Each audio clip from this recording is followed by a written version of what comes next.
Well, I think we'll just get started. People will continue to trickle in, but we've got a little bit of housekeeping to do at the beginning anyway. So welcome.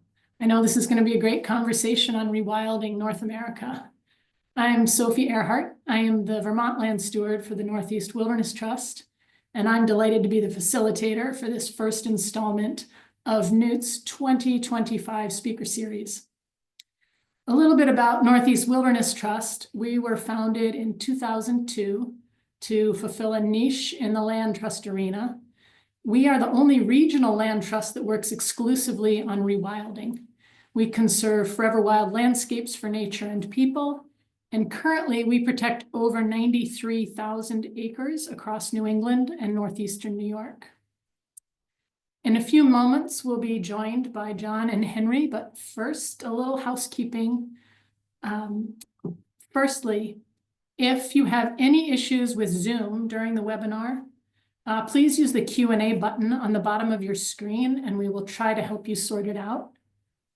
Secondly, the format of the webinar today will be Henry Pollock will be giving a presentation on rewilding in the Southern Great Plains.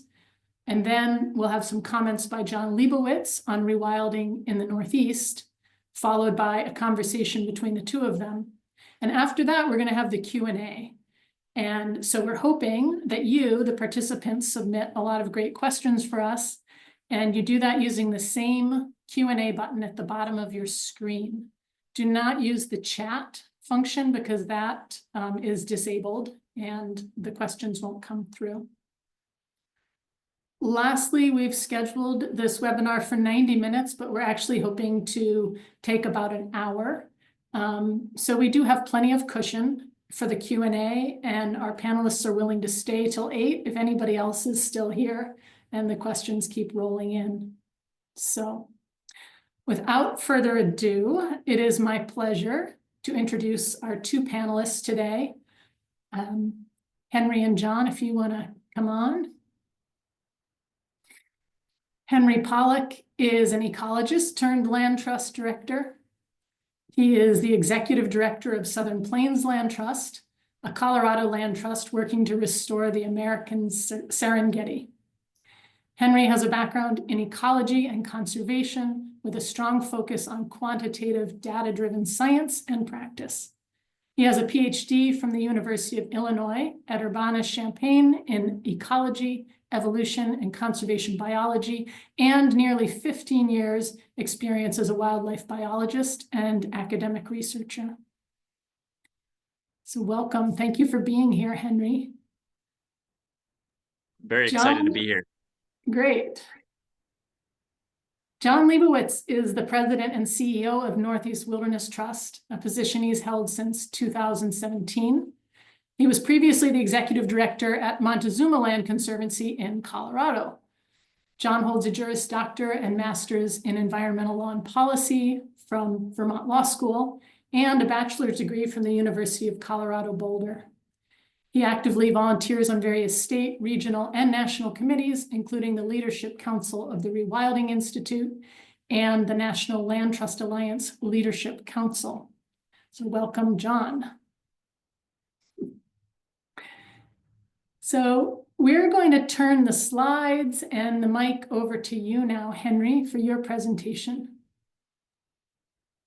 Sounds great. Appreciate it. Thanks for that lovely introduction, Sophie. It's great to be here.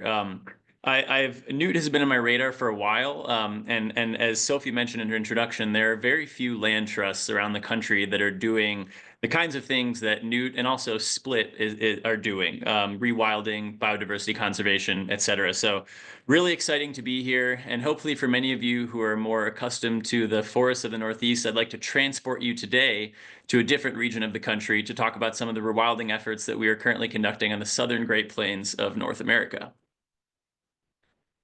So I'm going to start today by talking a little bit about the history of the Great Plains, which I think is important context for understanding our rewilding efforts. I'll talk a little bit about the origins of the Southern Plains Land Trust, or as I mentioned, SPLT, as we call ourselves for short. I'll talk about how our approach to rewilding, specifically how we're focusing on trying to restore keystone processes to the landscape. And I'll talk about some of the holistic ecological restoration work that we're doing to try to heal the land after many years of degradation and overuse. And then finally, I'll talk a little bit about some of the future opportunities and challenges that we are facing moving forward. So first, I'd like to give everybody just a quick crash course on grasslands. This is a map of the Great Plains. It's one of the largest ecosystems in North America. It comprises almost a third of the lower 48. And you can see here that there are these different colors representing different types of prairie. These types of prairie vary in height from tall grass to short grass prairie. And you can see there's a gradient going from east all the way over in Illinois, all the way west to where we're based in southeast Colorado, in the shortgrass prairie. And this gradient is driven primarily by precipitation. As you go from east to west, it gets drier, you get less rainfall, and you get more arid types of grassland, like the shortgrass prairie where we're based. Now, these grasslands, because they are so arid and dry, it's when you look at a grassland, you're seeing essentially what I like to call the tip of the iceberg. Below ground is this enormous network of roots that can go feet below the ground. And of course, this is an adaptation to some of these seasonal and decadal drought cycles that these plants and the animals of the Great Plains experience. So it's really this sort of hidden underground world that many people often don't think about. And in this underground world, there's an enormous amount of ecosystem services that are provided by grasslands, including carbon storage. You may not know this, and I think grasslands often get the short end of the stick, but grasslands are responsible for more than a third of all terrestrial carbon storage worldwide. So just a huge amount of carbon is being stored underground in these grasslands. They also serve to filter and purify water. They're incredibly important for nutrient cycling, and they also provide a lot of habitat for biodiversity, which is going to be the focus of a large portion of the rest of this talk. I'd like to give you guys a little bit of the recent ecological history of the Great Plains. Many of you may not know that the Great Plains used to be the home to this riotous, looks like my, hang on a second. There we go. The animations are a little bit off there. This riotous suite of animals ranging from mammoths to bears to saber-toothed tigers. It was a veritable American Serengeti, arguably even more impressive in many ways in terms of the diversity. And around 15,000 years ago or 13,000 years ago, the dates are debated. A lot of these species went extinct. It's thought because of human colonization of North America and by a combination of overhunting and climatic processes that resulted in the extinctions of these species. Phase two, in the absence of all of these large megafauna, was the rise of one particular species, which is our national mammal and the largest terrestrial mammal in North America, the American bison or the American buffalo. And between the Pleistocene and up to 1800, these bison grew their population to numbers as many as thought as 30 to 60 million individuals roaming the Great Plains. So just enormous numbers of bison, enormous amounts of abundance and biomass. And that was followed by a period of destruction, arguably one of the greatest destructions of wildlife in modern history, which is the destruction of the Great Plains wildlife. This is just one picture that exemplifies that destruction. That is a mound of bison skulls from the 1860s and 1870s. And following this period of wildlife destruction, many of the species that were so important to the Great Plains, like bison and others that I'll talk about today, became nearly extinct. And so you lost all of this ecological function that they provided. And that was followed by the era of industry. So from 1880 to 1940, you had a ton of homesteaders coming in, an enormous amount of westward expansion and colonization. You have the displacement of indigenous tribes, etc.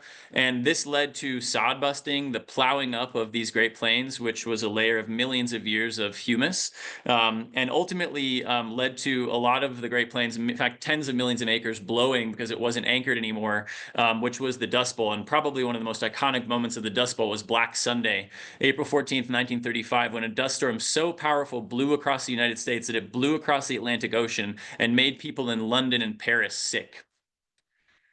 Following this period, this is the era that we're currently in today, which is the era of agricultural subsidization by the US government. It started to save this sort of incredibly ecologically damaged area, but that has continued to this day with major consequences that I'll talk about here in a little bit. So where are we at now? Well, historically, grasslands have been shaped by fire and grazing. These are the two main processes that create heterogeneity in the grassland landscape and generate biodiversity. And fire on the grasslands is now largely suppressed. If grass burns, that's less food for cattle. And so there's actually been a lot of active fire suppression in the last 150 years. And native grazers like our bison have been replaced by non-native ones like cattle, which is a big part of the story on the grasslands today. Most importantly, in terms of the overall amount of habitat, more than 50% of the Great Plains grasslands have already been lost. So that brings us to where we are today. And again, it's sort of this legacy of this agricultural subsidization. You had all this homesteading occur, you had the displacement of indigenous tribes.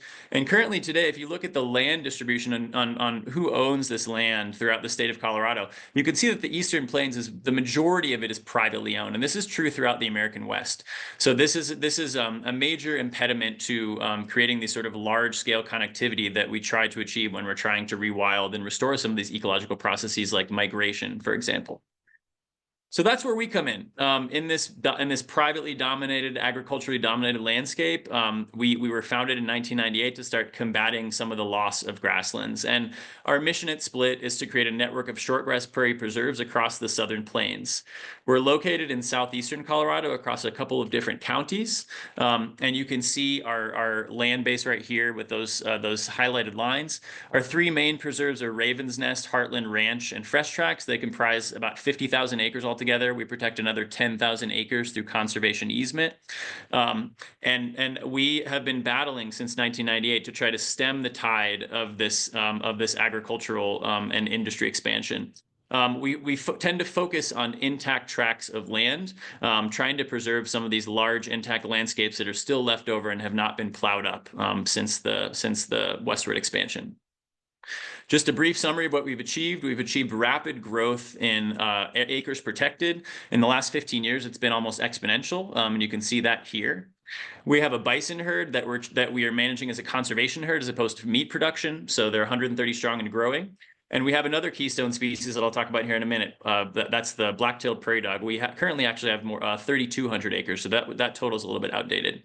So how do we focus on rewilding in the Southern Plains? Well, we focus on restoring keystone processes. And the fancy term in the scientific literature for this is pyrrhic herbivory, which just simply means those two processes that I mentioned before that shape grasslands, fire and grazing.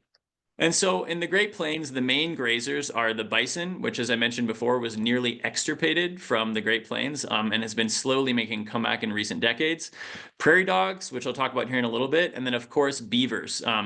As you can imagine, riparian systems in these dry, arid, shortgrass prairie ecosystems in particular are incredibly important. Beavers are incredibly important for maintaining the land wet and providing all the benefits that these wet areas give. And then, of course, fire, as I mentioned. So I'm going to kind of walk through some of these keystone species and how we're working on rewilding, and also the differences and the benefits of these species on the landscape. And bison is the first one. Bison, as I mentioned, the largest terrestrial mammal in North America. They have a large impact on the land, and one of the big impacts they have is heterogeneity. They graze heterogeneously, unlike cattle, which kind of eat everything indiscriminately, so they actually generate diversity through their grazing patterns. That's both plant and animal diversity. They have greater drought resistance, so they're not as dependent on riparian areas. They don't loiter in riparian areas. They have less impacts on the streams. And they're ecosystem engineers. They create wallows through their rolling around in the ground. These wallows fill with water. That water provides moisture for unique plant communities to come in, which then provides habitat for animals. They prevent woody encroachment. Grasslands are constantly being encroached upon by trees, and if you don't have fire or these ecosystem engineers of bison rubbing against young trees and preventing that encroachment from occurring, you're going to get a grassland being converted into a shrubland and eventually, potentially even a forest. Prairie dogs, keystone species number 2. There are 5 cynomous prairie dog species in North America. These are colony living rodents, and they're also an incredibly important ecosystem engineer. Their burrows provide roosting and nesting habitat for dozens, if not hundreds, of associated species. They also serve as prey for a lot of important species like ferruginous hawks and burrowing owls. Here's a distribution of prairie dogs throughout North America. The one that we have in southeast Colorado is the black-tailed prairie dog, which has the largest distribution. But you might be surprised to know that these prairie dogs have declined to less than 2% of their original distribution and less than 1% of their original abundance. And this is due to 2 things. persecution.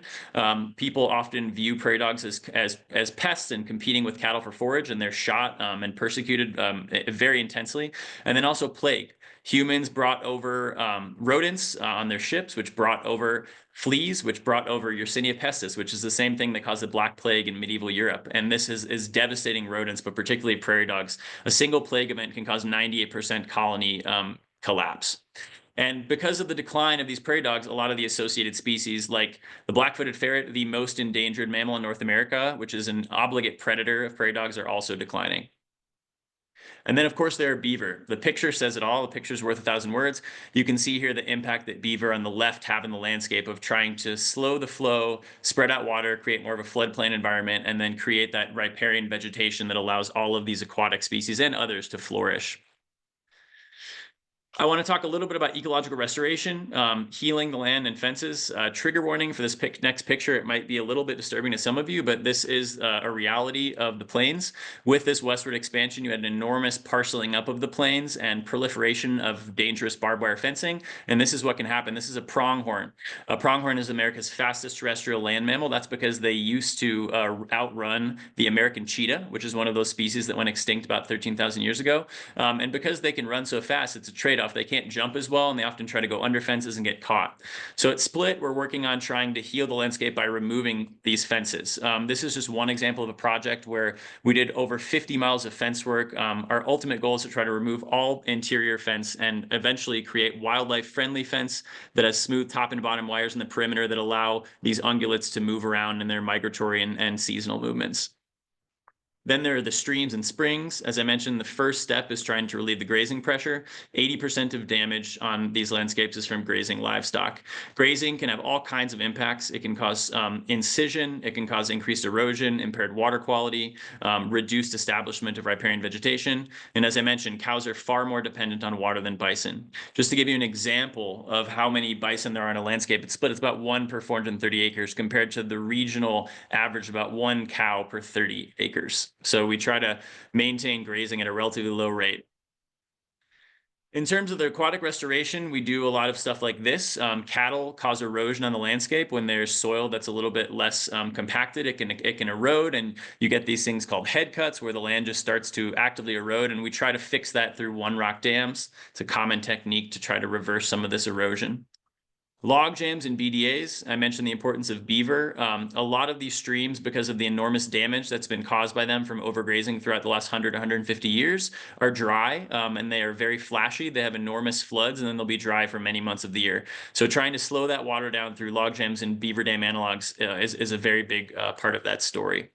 And then lastly, I mentioned cattle depending on water. The map on the left is a map of our largest preserve heartland. It's 43,000 acres altogether. And you can see that there are stock dams and stock tanks all over the landscape. These are essentially there because cattle need this water, but this often has really negative impacts on the hydrology. And ironically, cattle end up only consuming about 3% of water from these stock ponds. The vast majority is lost. And then finally, spring cleanup, like you see here. These springs are really important sources of habitat for biodiversity. They get filled with non-native Russian thistles or tumbleweeds. And so we try to keep these springs healthy by doing periodic burns. And then, of course, replanting riparian vegetation like cottonwoods to try to restore these riparian corridors. Future challenges, there are many, but I think the 3 biggest ones are, the growing population, intensified agriculture, and of course, water scarcity and in association with climate change. Renewable energy is a big issue on the Southern Plains. There's a major influx of solar and wind. And of course, in this largely privatized ecoregion, it's hard to achieve this large landscape level conservation and create the corridors that you need. There are future opportunities as well. Tax credits in Colorado, we benefit from being able to, when you conserve land per se and focus on restoring wilderness and biodiversity, you can get a large proportion of that money back. And so it makes land ultimately a lot cheaper to buy. You get that money back through tax credits. And then, of course, trying to value these ecosystems for what they really are providing, the carbon storage and also the biodiversity credits through ecosystem services provided by all of these species that we're trying to restore to the landscape. And then, of course, finally, partnerships with other land trusts. There are very few land trusts out there that are doing rewilding in the way that we are, and Newt is one of them and one of the best. And so we're really happy to be here today and happy to pass the floor on to Jon to discuss what's going on the Newt side of things. Thanks. Thank you so much, Henry. That was really great to hear. Very ambitious work, hopeful work that you're engaged in, and what an awe-inspiring landscape, just beautiful slides. I had no idea that the black-footed ferret was the most endangered predator in North America, and nor did I know that there had been an American cheetah. So I don't know where my ecological studies have been. That was really interesting. Anyhow, I'd like, Jon, now that you're here, you can take it away. I think you have control of the mouse now. I am, let's see, do I have control? There we go. Okay. Well, thank you, Henry. That was awesome. And thank you, Sophie. As Sophie mentioned, I'm Jon Leibowitz. I'm the president and CEO of Northeast Wilderness Trust. I'm going to give a brief overview of our organization and our work in the Northeastern United States. And then Henry and I will discuss similarities and differences of our joint work and opportunities to learn from each other. And then we'll go into the Q&A. So the region that Northeast Wilderness Trust works in, stretching from the Adirondacks in New York to the coast of Maine down to southern New England, it is a globally important area that's full of superlatives. And some of those are that it's the second most carbon dense forest in the lower 48. It's the last great stronghold for wild brook trout. It's part of the Eastern Flyway and includes the largest important bird area, or IBA, of global significance in the lower 48. And it also includes the Adirondack Park, which is the premier example of intentional landscape scale rewilding on Earth, where nearly 3 million acres have been protected as wilderness. Our philosophy at Northeast Wilderness Trust is what this quote captures, and I'll read that. And that is that wilderness is not simply a special kind of place, but rather a special commitment that we make to a place. And that commitment is freedom to animals and to the natural processes that produce integrity, beauty, and diversity of the land community. And so if wilderness is a choice, then wilderness, of course, by definition, can be found anywhere where we decide to make that choice. And wilderness can exist wherever we decide to practice humility and to observe self-control. Terry Tempest Williams has a wonderful way to describe wilderness in answering this question: what is it? Wilderness is not an extravagance or a luxury. It's a place of original memory where we can witness and reflect on how the world is held together by natural laws. Wilderness is land that is left to its own will, or self-willed land. In other words, it's places where natural processes are free to direct the ebb and flow of life.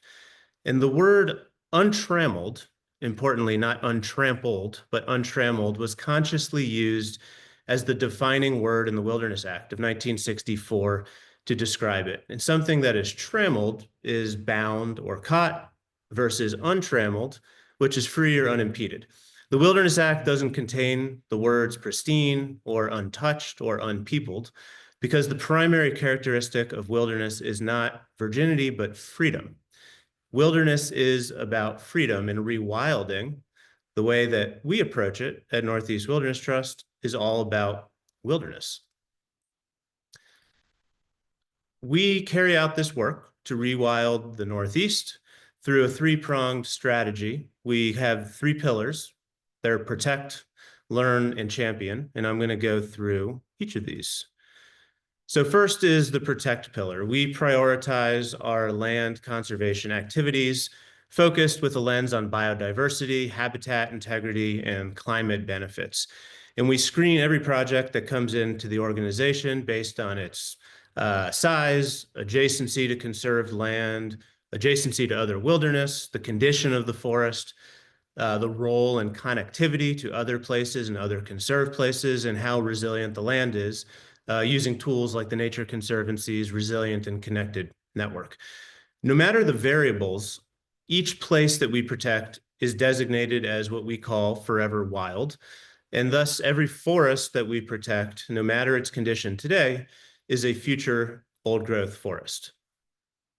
And so a couple examples of places that we've protected amongst those 93,000 acres that Sophie mentioned let's see if I can move this forward. This is the Muddy Pond Wilderness Preserve. This is in Massachusetts. This is a really cool aerial shot of a vernal pool surrounded by forest. And this is a great example of that quote that I just read, which is this property is in an urban context. Just next door to it, literally adjacent to it, is a Walmart and a massive shopping center. But our commitment to this place is the same here on these 300 odd acres as it would be on 3,000 acres in a more remote area. And that's a commitment to freedom and to allow this forest to be self-willed. Another example is the Eagle Mountain Wilderness Preserve within the Adirondack Park. These cliffs that you see here are home to peregrine falcons, just amazing habitat in one of the more biodiverse areas of the park in the Champlain Valley. And another example is in southern New Hampshire along the Massachusetts border. This is the Binney Hill Wilderness Preserve, where the historic and much beloved Wapak Trail traverses right through here. And so I want to put our work in context. And this is a map that shows all of the conserved land in the Northeast. And it's really quite impressive. About 25%, a full quarter of the region, has been conserved in some way. However, much of that land is managed timberland and agricultural land, both of which I will add are vitally important. However, the region and the conservation that's been done is out of balance. And so we're going to use that same exact data and zoom out. And that is the same layer that shows all of the land that's conserved as a wild land or as forever wild or as wilderness. And it is only about 3.4% of New England and a bit more when you add the state of New York. And so Northeast Wilderness Trust exists to change that status quo and increase the amount of wilderness in our region. And we're making great progress. And so that's our protect pillar. The next is learn. So central to our approach is learning from the land to inform future rewilding efforts across the region and land management generally. And so we ask the question, how can NWT, Northeast Wilderness Trust, and conservation practitioners generally be better listeners of and partners with wild nature and our wild kin? And how can we share that information? And answering those questions is the work of our Wildlands Ecology Program. And we're working to gain a deeper knowledge of our preserves and our sanctuaries by conducting long-term monitoring and ecological assessments. We are leading on-the-ground research on the effects of passive rewilding across the region and working with partners to publish science on wilderness and rewilding. And even internally, this is really important. We are intentionally integrating ecological thinking into all the aspects of our work at Northeast Wilderness Trust, from things like staff and board training to our land conservation, of course, to our stewardship decisions. So here's another example of some of our work in the woods, measuring trees, setting up ecological plots for long-term monitoring. And finally, our third pillar is champion. And so Northeast Wilderness Trust not only conserves land and conducts ecological research, but we also work to champion the idea of wilderness itself and to normalize its practice as both a conservation strategy that's complementary to other kinds of conservation work and as a part of our daily lives. Wilderness matters for everybody. And for example, we are increasing programming online and in person and in our wild forests that connects more people to wild nature and the idea of wilderness and a nature-centered worldview. Today's webinar is an example, and this photo is of a recent amazing event that we put on in downtown Boston about rewilding the Northeast, the case for untrammeled nature in a changing world. We also host bio-blitzes led by ecologists. That's one of our wonderful board members, Brett Engstrom, on the Woodbury Mountain Wilderness Preserve in Vermont, leading a BioBlitz. And finally, another example of how we champion the idea of wilderness is our ambassador preserves.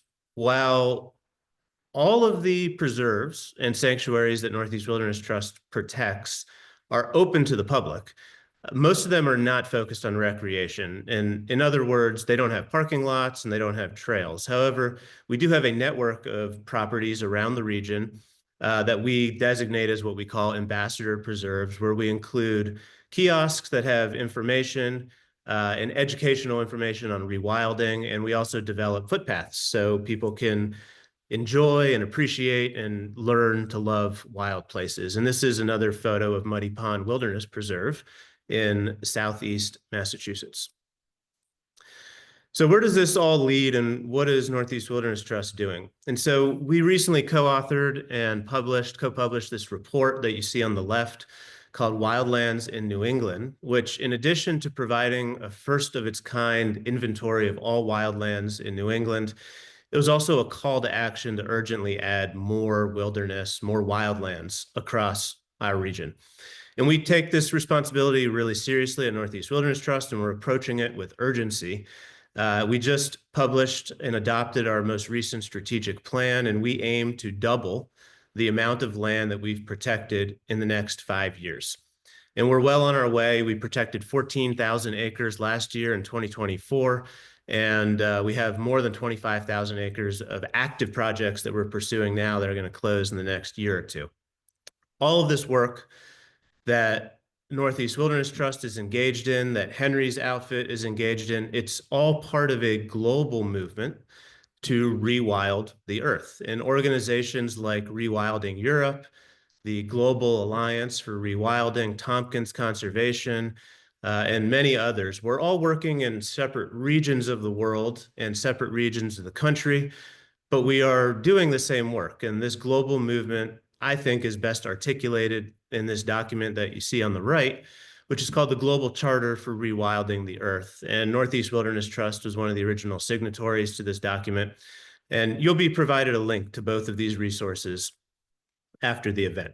So to summarize my brief remarks and conclude, rewilding, and that is, again, protecting wild places, protecting wilderness, and allowing nature the time and the space to heal and recover on its own time. It's a proven tool. It's good for wildlife, it's good for nature, and it's essential for people. It's a hopeful path towards a more resilient future for all life on Earth. And that is the work that we are engaged in. And so I want to just say thank you to everyone who makes this work possible, especially those of you here tonight who are current Newt supporters. Thank you so much. I'm going to hand it back to Sophie. Thank you, John. As usual, gorgeous slides, very articulate summary of our work. Certainly proud to be a Newt. You can stay on, John. We're going to welcome Henry back to the panel now. But before you two begin your conversation about rewilding, I would like to remind our guests, hi participants, to put whatever questions you have that are echoing around in your brains into the Q&A. Don't be shy. We'll get to that in just a little bit. But for now, to get you two started, not that you probably need that, but I do have a starter question for you to get things rolling. And I'm just curious, after hearing each other's presentations, what strike you as some of the biggest differences between conservation work, especially rewilding, in your divergent regions? Great. I Henry, can start. Yeah, want to lead that Oh, off? go ahead, John. After you. Well, I think, sorry to pivot, but I'm actually going to remark on something that Henry said that struck me as an incredible similarity between both of our areas, which I often don't think of as Colorado. And that is where Henry works, where Split is quite similar to the Northeast in the sense that it's actually dominated by private land. And when most people think of the Western United States, they think that script is flipped and dominated by public lands. But that was really cool to hear. in the eastern plains of Colorado, it's very similar to here. And here, I don't know what the exact ratio is there, but it's about 80%. 80% of our forest here is privately owned and about 20% of it is public. Is that a similar ratio to where you are? Yeah, it varies depending on region. In southeast Colorado where we're at, in certain areas it's like 80 to 90%. In other areas it's like 60 to 70, but you know, in that range, the majority is privately owned. So Great. Oh, yeah, it's really interesting. Very different. So I used to live in Southwest Colorado, which of course is the more common uh, difference between public and private lands. And so it's interesting to hear that. Did you point out or notice any difference between the two areas that we work in? you know, I think the biggest thing that you know you said something that struck me, and I think that you know you said kind of letting nature recover itself in a way, the passive rewilding. And I think that's an interesting counterpoint to grasslands. You know, when you leave an area that would, even if it's a really young forest, eventually, it will regrow. And I think, the question is, what type of an ecological function does it have? Is it the same? Is a primary forest the same as secondary? There probably are differences, but grasslands are so different in the sense that, constant disturbance is required for grasslands to be maintained. And interestingly enough, a lot of that disturbance, there's been a lot of change in theory over the time of, what that disturbance, what was it caused by, and how are these grasslands been maintained over time. But it's, if anyone's read the book 1491, it's pretty clear now that indigenous tribes were amazing stewards of their environment, and also were having huge impacts as active rewilders in their environment, primarily through fire. So if grasslands don't burn and you don't have the native complement of grazers, they will get slowly encroached on. And that's actually an enormous problem, particularly in the eastern Great Plains. Tens of millions of acres of grassland have been lost in the absence of fire and grazers over the past 100 to 150 years. So I think that's something that really struck me. I think a lot of our rewilding approaches tend to be active. And I think, I'm curious to hear about well, I'll let you talk, but I have one question. Like, how is it in your riparian systems, right? Because for us, what we have on the grasslands is we've had this occupation of cattle, which is a non-native species. Again, they require so much, water infrastructure to persist on the landscape, and it's just had devastating effects on the streams and riparian systems of our ecosystem, to the extent that you may have heard an argument about alternative stable states. But in many ways, I've asked myself that question, just being in the job a year and a half, is it possible to get back to what it used to be like? Now if you go out to one of these streams on the plains, you just see this incised stream with no vegetation, often completely dry. It's more like it's not really a riparian area anymore. So I'm curious. I'd like to kick that back to you. I'm curious about how that plays into your whole system. Yeah, so this is something we both talk about internally at Newt. And of course, in more public discourse, this comes up all the time. There's a lot of people in the Northeast that certainly subscribe to the idea, and this has its place. I'm not suggesting otherwise, but subscribe to the idea that we need to manage forests to help them recover. At Northeast Wilderness Trust, while we, again, think that there are places that's appropriate for active management, we also, on the other hand, subscribe to the idea that when given enough time, nature has an innate ability that it has proven over millions and millions of years to heal itself or herself over time. Again, the important piece is, especially in the world that we operate in, the intentional step to allow a place the time and space to heal. And I mentioned very briefly in my remarks that we happen to live next to the premier example of this in the Adirondack Park. And so the forests of New England are amazingly resilient. And the Adirondack Park, where over just under 3 million acres have been designated as forever wild, which essentially means passively managed. Those lands today, over the last century, are now storing more carbon than they ever have been. They're more biodiverse, and they're healthier. And that's all been done through what we call passive rewilding. And so I say that, and I'll repeat myself, that I think it's really important to say that doesn't mean that passive rewilding is the right approach for every forest. There's a place for active management, and there's a really rich ongoing conversation here about managing for old growth characteristics. And there's a place for that too. And in some cases, that might speed up the process, but that doesn't mean, which is sometimes the conclusion folks will reach, it doesn't mean that passive rewilding doesn't work. It's just that there's a place for everything. And that's something that's important. I imagine in your landscape as well, and here in the Northeast, that there's no one size fits all strategy for conservation. Absolutely. I'm curious, in the cases where passive rewilding, obviously it's been incredibly effective, but I'm curious, what could you give a couple examples of types of active rewilding that you do? What is what's the situation with predators in your neck of the woods? Sure. So there's a couple different types of active rewilding, and this is one of the great things about rewilding and the global movement, is that rewilding doesn't necessarily have to look the same in Colorado as it is in Vermont, as it is in Africa, as it is in Europe, and wherever else it's being done. So we do engage in some active rewilding, and what that looks like on a Northeast Wilderness Trust preserve would be if we buy a piece of land that's been heavily managed, like industrial timber management over the last 20 years or so, or 50 years or 60 years, there might be areas that have been so impacted by logging operations that we have done in the past tree plantings. And in time and space, again, that's appropriate. It's not something that we would do in the long term, but we've done a tree planting in like a log landing that the soil is so compacted, it would take a very long time for that place to recover.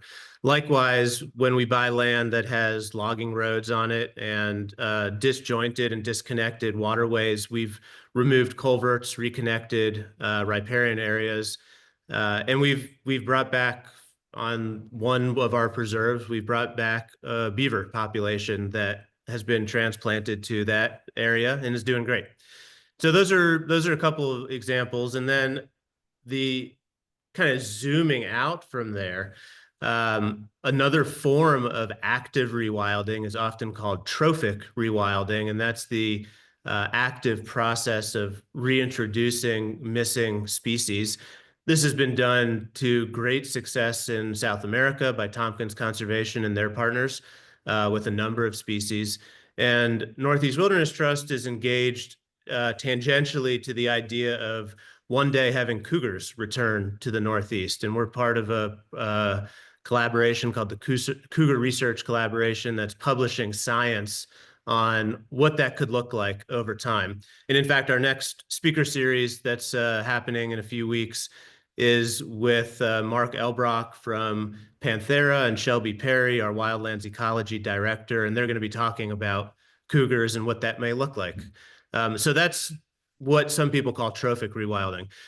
In your area, what does that world look like, and are there missing carnivores or predators, if you will, that are missing from your area that might be reintroduced in the future? Of course, Colorado has recently had an amazing story of wolves, but I don't know. That's more of the Western side of the Amazing story. and controversial story, as some might know, some in the audience might know. I see some of my friends in the audience who probably have some thoughts about that. But yeah, it's a great question. So far I've talked about our approach to rewilding thus far, and as you said, it's not a one size fits all. I think there are different approaches, and we will engage in other approaches in the future. But thus far, we focused on the keystone species because you could say that you get the most bang for your buck biodiversity wise, right?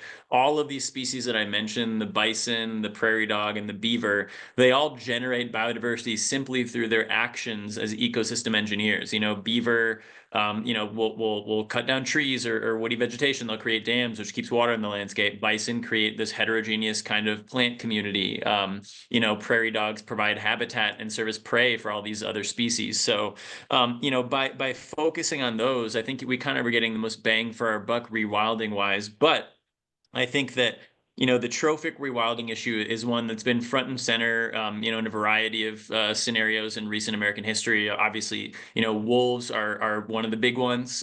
For those who aren't aware, wolves were reintroduced into Colorado very recently, within the past year or so, and it's been incredibly controversial. The voters of the state voted for Colorado Parks and Wildlife, the state kind of wildlife management agency, to take charge of that, and it's caused an enormous stir among a lot of these private landowners, the ranchers, who are afraid that their livestock are going to get eaten. I think I'm hopeful that it will be a process, but I think that in terms of trophic rewilding where we're at, there are a lot of, I suppose you could say, sociocultural barriers that's kind of stand as an impediment to that happening. As I see, in the near future, I think that a stat that might surprise some people in this audience is that in the 1800s, there were about 500,000 wolves on the Great Plains. We often think of wolves as a mountain species, as a species that inhabits forests, right? Think about stuff like Yellowstone. But I mean, where are the wolves on Yellowstone, right? They're spending time in the Lamar Valley too, right? They like these big open spaces. They hunt in packs, as many social canids do. They actually had much higher abundance on the plains than they did, and they were driven to these areas with the westward expansion and the rampant destruction of predators. Just an anecdote is that in the 1800s, the strychnine, which is an incredibly debilitating poison. It causes sort of neural, basically just complete neural freezing, and it's a really bad death. Thousands or hundreds of thousands of canids, coyotes, wolves, etc., were just were essentially persecuted. And wolves have never recovered. There are no wolves on the plains, as far as I'm aware, in eastern Colorado. I'm hopeful that they could get there through dispersal, but again, when you're navigating this agricultural matrix of privately owned land, it seems highly unlikely.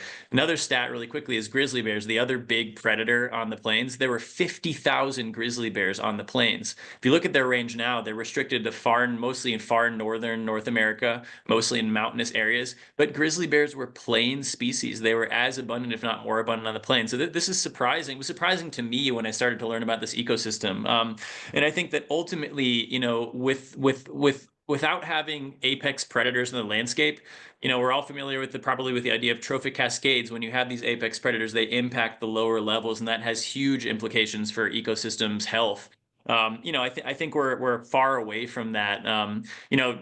Of course, I still hope, and I think that I think one day it will occur. I mean, wolves can disperse really far, and they're moving around a lot in the state. So, that's again why I think the gold standard for rewilding conservation is trying to create these networks of preserves or corridors whereby these species can, resume their former activities and ecological functions. But yeah, really quickly, what's the situation like with predators in your region? Is there acceptance of predators, or is there still a lot of negativity towards predators? Well, in recent time, there hasn't been a major effort like there has been in the Western United States. The two large carnivores that are missing from our area are cougars and wolves. And yeah, we haven't had the experience with those large carnivores that the Western United States has. But one of the studies published by the Cougar Research Collaborative was social tolerance for cougar reintroduction. And it was actually more positive than many would imagine, including amongst the hunting community. So that was really wonderful data to see, and we'll see what happens with that in the near future. I know we're going to switch to the Q&A in 1 second. I had one more question for you, which I think will be interesting to the audience. So when Northeast Wilderness Trust talks about rewilding, the future state of our forests that we conserve, we say every place that we protect is an old growth forest of the future. And so we have this mental image of this future state of the work that we're doing today. I know this isn't the right word, but I'll use it in terms of the analogy. But so what does a old growth prairie ecosystem look like? What are you working towards that might be different than today? That's a great question, and I have to admit some ignorance in that department. I think that, it's hard to know, because there's been so much, plow up and conversion and overgrazing from cattle over the years. It's hard to know, what an old growth prairie looks like. But I do think that the evidence that's out there suggests that, there's a different plant composition. Old growth prairies are more resilient to invasion by non-native plants, things like that. I think so. From the plant side of things, I think that, in areas where they're have not been converted to cropland, you have something to work with. And I do think that, as you said, like that you could, through some passive restoration of just letting the land rest, allow some of that to occur. I think that ultimately, when you talk about rewilding, there's an explicitly temporal consideration. When are you rewilding to, and what was it like at that time period? And that's something that I've been really trying to figure out, because there are people.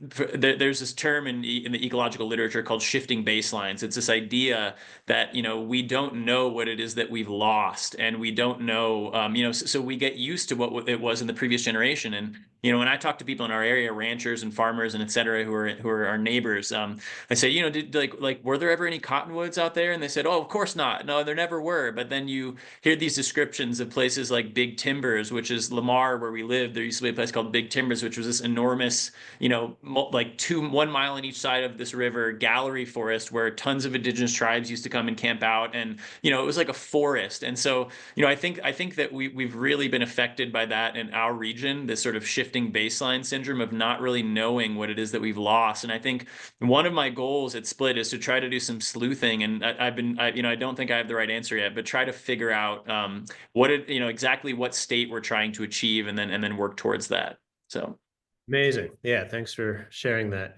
I think, is Sophie, are you rejoining to? Yes, I there you are. am. I was waiting for a little pause there. I have a feeling this conversation could go on for all night, or maybe an entire career. But yeah, let's turn to some of these questions in the Q&A. And I'm going to try to consolidate. We had a lot of questions, Henry, that were about cattle and grazing. And I'm just going to kind of read a bunch of them together, and maybe you can answer some of this. Sure. One is just whether Split has cattle on it. And sort of related to that, somebody was wondering why you have fences at all on the preserves.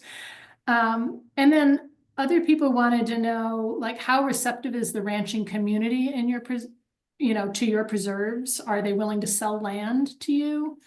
And how are you attempting to coexist with ranching?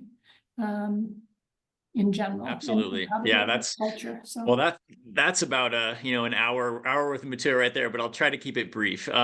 Cattle have been since probably the 1860s, 1870s, cattle have been one of the predominant land uses, coinciding with the near extinction but large scale extirpation of bison.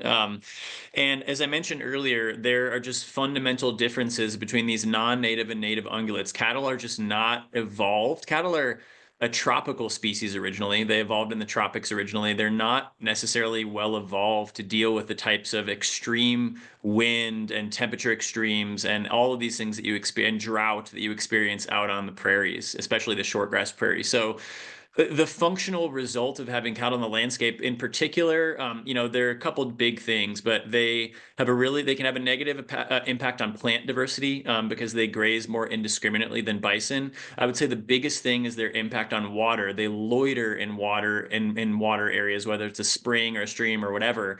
And just one anecdote that I can provide about cattle is we have one spring that the first time I ever saw it, and this was probably when I started at Split about a year and a half ago.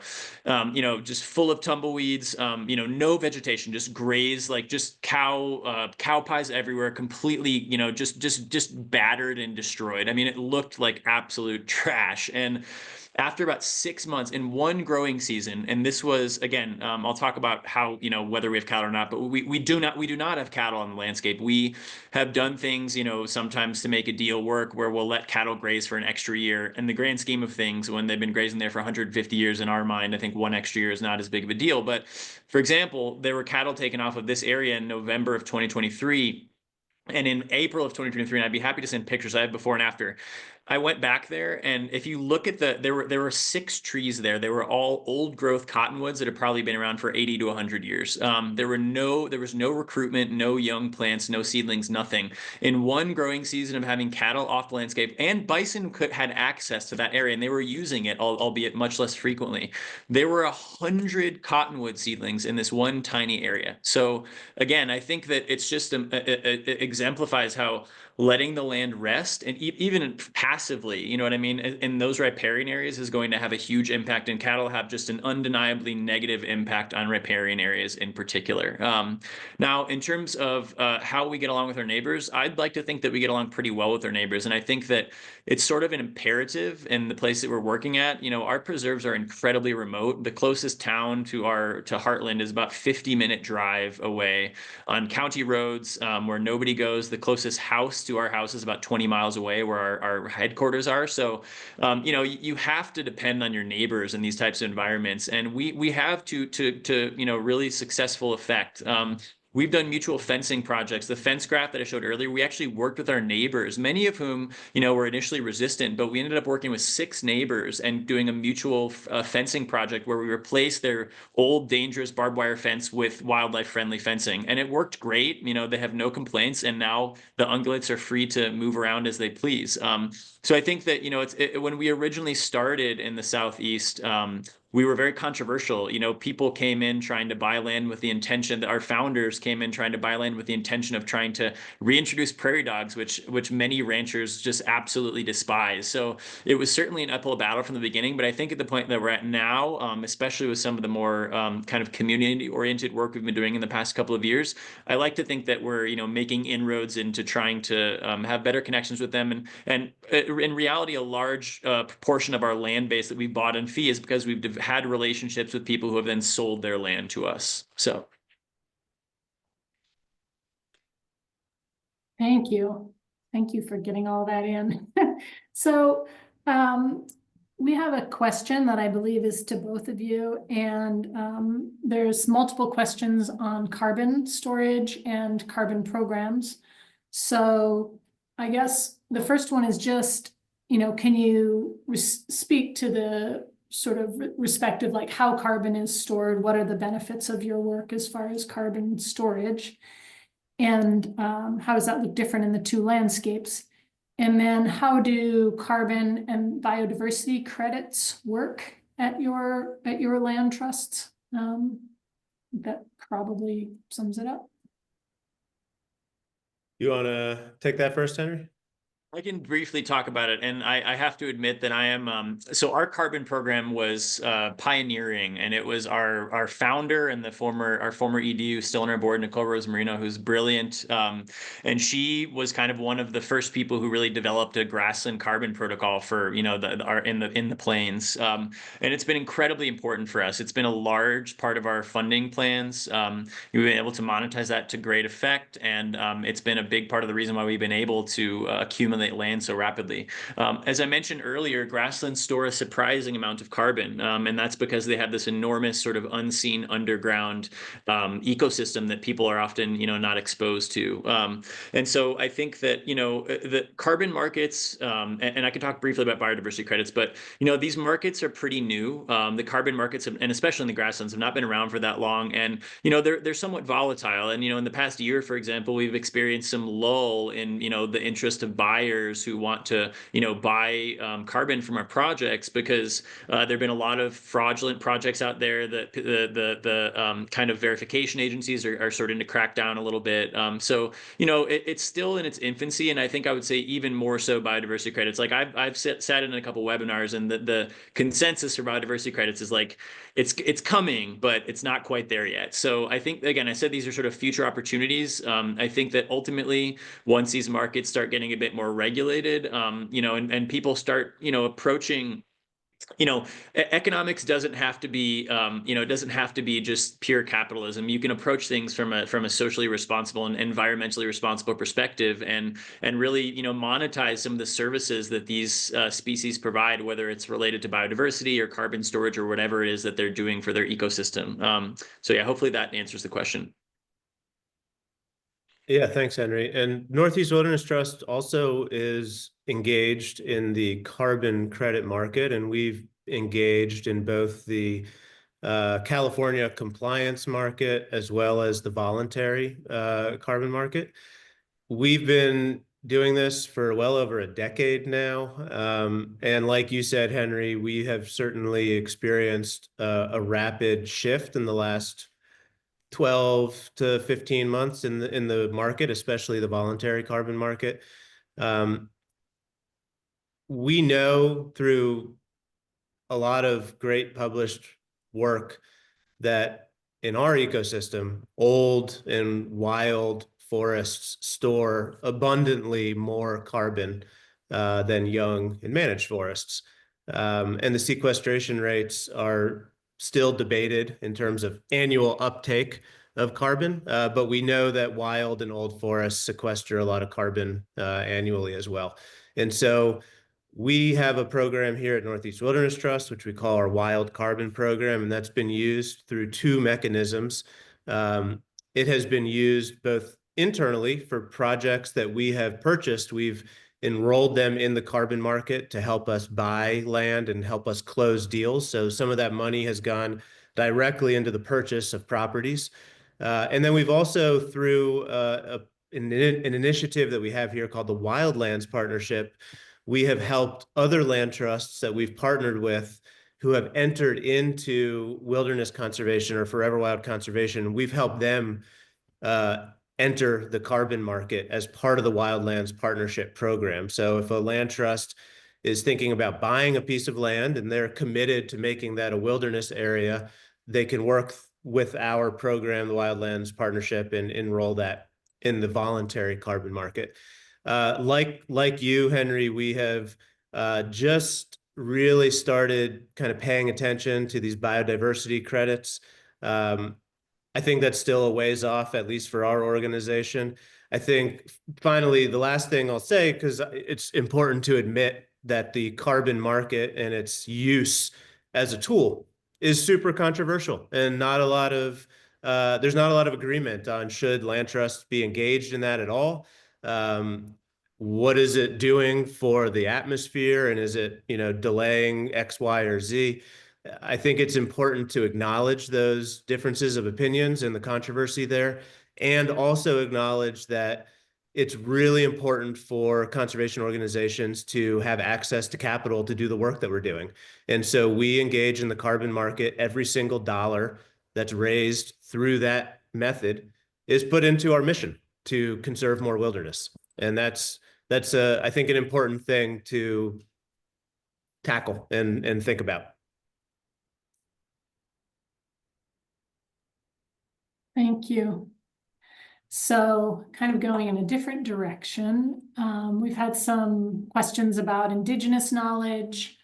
Some were directed specifically to split because of the grasslands really not being in in the absence of so many of their natural animals. It's hard to tell what they actually would be like, historically. So there's some questions about whether you try to access Indigenous knowledge about to get at any of that information. And then there's one, do you work with Native American communities who may have historic knowledge and methods of prairie land use? How the landscape looked many years ago prior to ranching and active agricultural use. And somebody else had asked a more general question to both of you about how you engage with Native conservation interests. Yeah, that's a really good question. So, the answer is that thus far, I think that the focus at Split has been more, we're also a much smaller land trust. We only have 4 people at our land trust. But I think the focus has been really on, as John said, trying to devote everything towards increasing our land base. I think we're at a point now where we're starting to mature a little bit and kind of look in other directions. And I think that, one of those directions is trying to form more Indigenous partnerships. As I mentioned earlier, I mean, the vast majority of the tribes that lived on the plains depended on bison. They were driven out of their land was stolen from them. And a lot of that knowledge, really important for trying to, as you said, understand, what things used to be like, how, I mean, and again, these, many of these tribes were just incredible land managers. They generated these open grasslands through intentional fires that they would set every year. They're part of the reason why there were so many bison, because they were able to maintain this enormous ecosystem. So I do think it's really important, and we're actively working on that right now. It's sort of in its nascency, I suppose you could say. But I've been talking to some different tribes in the Southern Plains, the Kiowa tribe in particular. I've had some conversations with the Osage tribe as well. I think the ultimate goal is, I think as a land trust, what I would like to do is try to find a way to partner with tribes to allow them access to land, and allow them access to ceremony. Try to draw on some of the knowledge that they have, the traditional ecological knowledge, to really improve our management and restoration methods. All of the above. So I would say it's beginning, but yeah, it's still kind of early days for us. Thanks, Henry. At Northeast Wilderness Trust, we spend a lot of time investing in this conversation. It's an important one. I could give a real world example of a recent collaboration with an indigenous group here in the Northeast. We have the opportunity to be neighbors with the Wampanoag tribe down in Southeast Massachusetts. So again, I talked a lot about our Muddy Pond Wilderness Preserve, and that's adjacent to what's now called the Wampanoag Common Lands. And there's an incredible native-led conservation organization in that area called the Native Land Conservancy that we've been working with for a number of years. And just earlier, well, in 2024, so last year, but just a few months ago, we had the opportunity to donate some land to the Native Land Conservancy. And then, consistent with our mission, everything is forever wild conservation. That's what we do and what we focus on. We're working with the Native Land Conservancy, who's now the owners of that land, to donate a forever wild conservation easement to Northeast Wilderness Trust.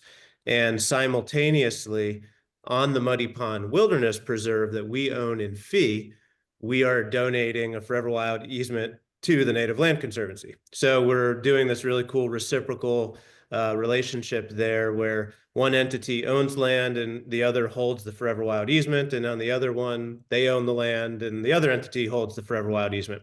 And we're in similar conversations, not exactly like that, but similar with tribes in Maine.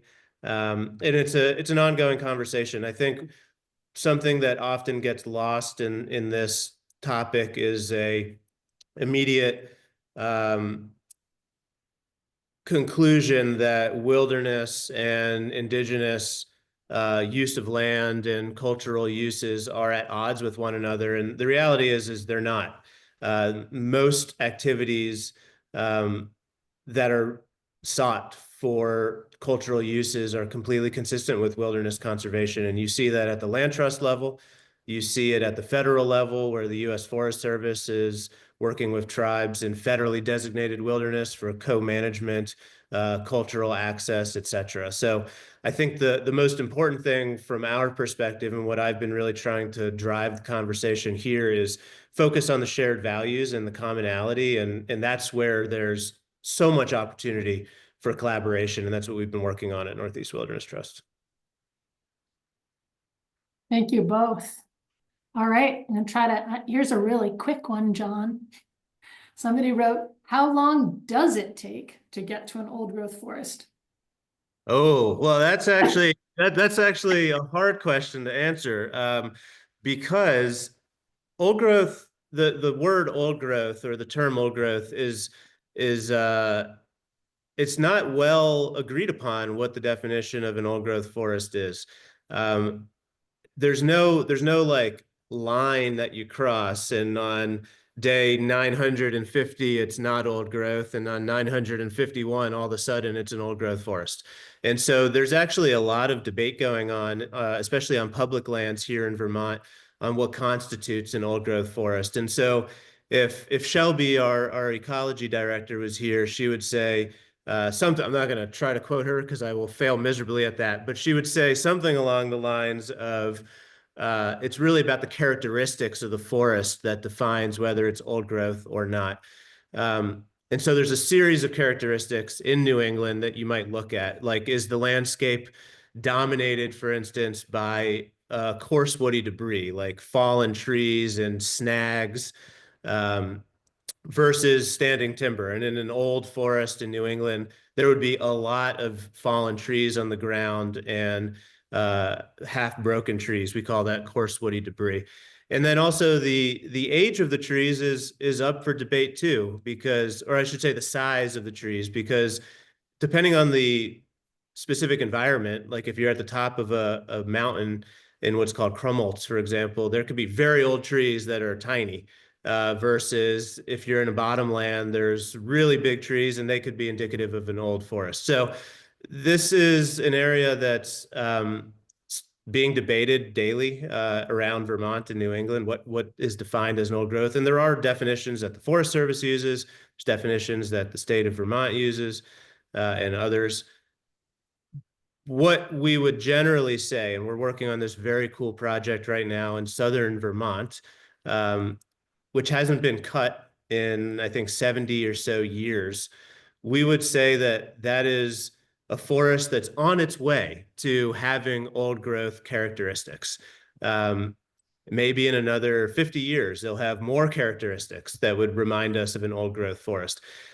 Perhaps the most important thing in this conversation is we believe that we can have old growth forests again through conservation, and whether that's through passive rewilding, or some wonderful people, as I mentioned before, are working on managing for old growth. That's not what we do, but it has its place on the landscape. Old growth forests can return, and we've seen that in other places. So if given time and space, the forests that we're protecting and forests that other land trusts are protecting that aren't actively managed could certainly have those characteristics again. Thank you. Yeah, in my course I took on old growth forest, they talked about the natural processes persisting on the landscape for a certain amount of time, and not necessarily old trees. Because of course you can have uninterrupted processes and the trees fall down, right? There's a weather event or whatever. And that was an interesting thought for me. So I just thought I'd put it there. Yeah, so like in the Adirondack Park, there are places that have never been harvested. There's the largest tract of old growth in the Northeast is in the Five Ponds Wilderness in the Western Adirondacks. And there are huge swaths of that area that have been hit by microbursts and wind events. And the forest itself is young, the trees are young, but it's still an old growth forest in that sense, where that continuity of natural processes persists. It's kind of a good lead in. There's been a few questions on invasives, and I know that can be a really long topic. So I want to ask something else first, which I think a lot of people maybe came to this to find out. So it says, Split and Newt are awesome and doing such important work. Are there other land trusts focused on rewilding in the country, and how can we get more land trusts engaged in rewilding? And you talked, John, about the Wildlands Partnership a little bit, but I don't know if there are other ideas out there. I'll let John take this one. I think Newt's doing some pretty cool stuff in this department. Well, here's the amazing thing, that in this webinar, you're looking at two organizations that are engaged in rewilding and focused on biodiversity conservation. And there aren't really many other organizations that approach conservation with this lens. So I can name a few others that do great work. There's the American Prairie Reserve in Montana, which is doing large-scale rewilding in their own way. It's a little different than what Split's doing and what Northeast Wilderness Trust's doing. There's also the Wildlands Conservancy that works out in California and Utah and Oregon, and they're doing incredible work. But by and large, with this lens of exclusive focus on rewilding, it's actually pretty rare in the land trust community, as far as I can tell. There's also an incredible organization called the Kentucky Natural Lands Conservancy. I forget what the last Trust, word. I think Trust. KNLT is a trust. Yeah. KNLT, Kentucky Natural Land Trust, which approaches their work through a ecocentric and kind of rewilding wilderness focused conservation framework. Most land trusts do other kinds of work, and that's not a negative thing whatsoever. Most land trusts are focused on the managed landscape, whether it's agricultural conservation or managed timberlands when it comes to forests or intense recreation. And that kind of work is great. And it dominates the land trust movement. There are, as far as I know, very few organizations using the American Land Trust model that operates like Split and like Newt and like KNLT and others. Henry, are there folks that I've missed that you would know? I think you named them all, and I think but I would like to say that I think what John said something earlier in the talk. He said, and he actually maybe he didn't use this verbiage, but I think it's something the effect is we're the point of a spear, and I think that globally this movement is picking up like a lot of steam, and I think that by partnering together and doing stuff like this and helping highlight each other's good work, I think we're going to see increased momentum and hopefully and the program that you have, the Wildlands program, helping other land trusts to invest in wilderness is really unprecedented, and I'm so in awe of that, and really I think it's an amazing thing that you're doing. So, Well, thank you. Yeah, I think what's interesting about rewilding is it's actually taking off and has immense momentum in other parts of the world. And I think the Northeast and North America is slightly behind in that momentum, but there is incredible stuff happening. And I'll just give a shout out to the Rewilding Institute, which is doing immense work here. And the Global Alliance for Rewilding is kind of leading this charge internationally with hundreds of members doing really cool work all over the world. All right, thank you both. I am very quickly just going to say to the gentleman who asked how many people were on the presentation today, I think it was about 78, might have been more at one point. I tried to type the answer online and I clicked the wrong button, and so I had to answer live. So that's that. Okay, so one side talk to the invasive question has to do with deer in the northern forest. And so somebody has proposed in the chat that the deer are basically forest cows, and wants to know how negative is the impact of high deer density in our well-protected eastern forests. Sure. The short and lawyerly answer that I'll give is that it depends on where we're talking about, specific, like northern New England versus southern New England. Even my area that I live in, just outside of Montpelier, Vermont, is dramatically different than where Woodbury Mountain Wilderness Preserve is, just 30 minutes north of here. And so going back to our conversation about missing carnivores, deer and cougars and wolves, their absence on the landscape has led to what some would say is an abundance of deer in the Northeast and in New England, combined with a lot of other variables. That's not the only reason. I have read some studies that argue that deer are more of a threat to forest health than climate change. I mean, it's that dramatic in some places. And so I guess I'll note that on a lot of Northeast Wilderness Trust preserves, and this is an ongoing conversation that's far from perfect, but I'll just note that on a lot of our properties that we own, we do allow hunting of deer on our properties. We're very clear that our hunting program is for overabundant or abundant prey species only. We don't allow hunting of predators. We don't allow trapping of any nature, and we don't allow bear hunting. And so what we do allow is hunting of deer. And it is certainly imperfect by every measure. And I don't want to say that human hunting is a replacement for wolves and cougars. It's certainly not.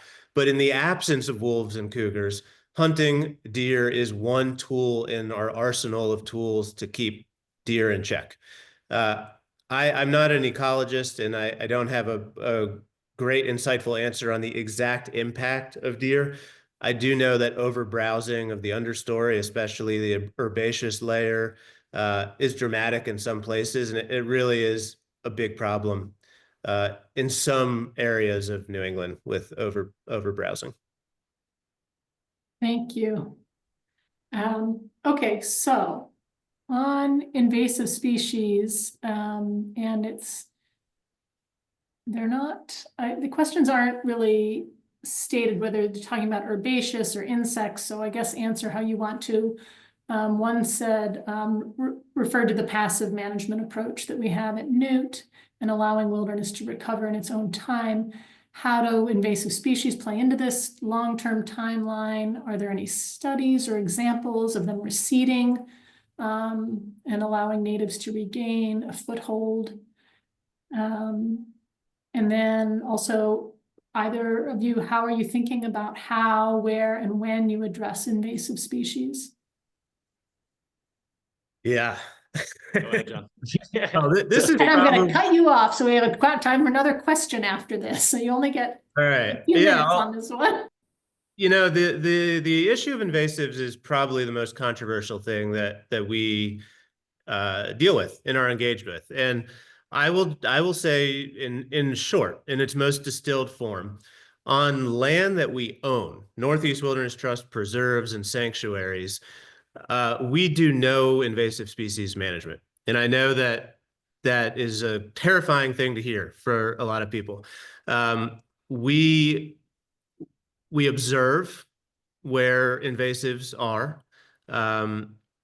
We monitor where they are and if and how they're spreading, but we consciously don't deal with them because we think, and again, this is the one size fits all being a kind of a false narrative. I'm not suggesting this about the entire landscape, but what I will suggest is that at Northeast Wilderness Trust, we think that there ought to be some places on the landscape that serve as a baseline to compare to and to see what happens to a forest in the Northeast if invasive species aren't managed, because they're managed on about 99% of the landscape. And so we want to know, and there's very little data to show, and we're starting to record this, and over decades we'll publish things on this. What does a northern forest ecosystem look like in 20 years, 50 years, and 100 years when invasives are not managed? Do native species naturally return or not? Do certain species come and go or not? The reality is we don't really know the answer to that question. And Northeast Wilderness Trust is hoping to play a role in answering that. What I will say in one additional comment on this is we know that invasives, or I would prefer to use like opportunistic species. Invasive is rather pejorative, but we know that these types of species thrive on disturbance. And 98% of the Northeast is a disturbed landscape that has recently been managed, logged, developed. There's recreation, there's trails, there's all these things. We're trying to do something different at Northeast Wilderness Trust, where we're trying to keep human disturbances to a bare minimum. And while that doesn't have anything to do with the spread of species like emerald ash borer, which are going to come and go whether we manage or not, we do think there's great value in observing what happens naturally. And again, I'll just repeat, because this is like a trigger issue for a lot of people. I am not suggesting that that is the appropriate response for the entire landscape. And there's great reason to manage for invasives in many places, but newt is serving as a control for the rest of the landscape. And that's a really important role to play. And we think wilderness areas, especially, which tend to have more core undisturbed area, is a great place for that experiment to take hold. Yeah, that's a really interesting perspective. And I think there's a lot of validity to that. I think that obviously like being data driven and trying to understand what's actually happening out there in the landscape with respect to invasives is really valuable.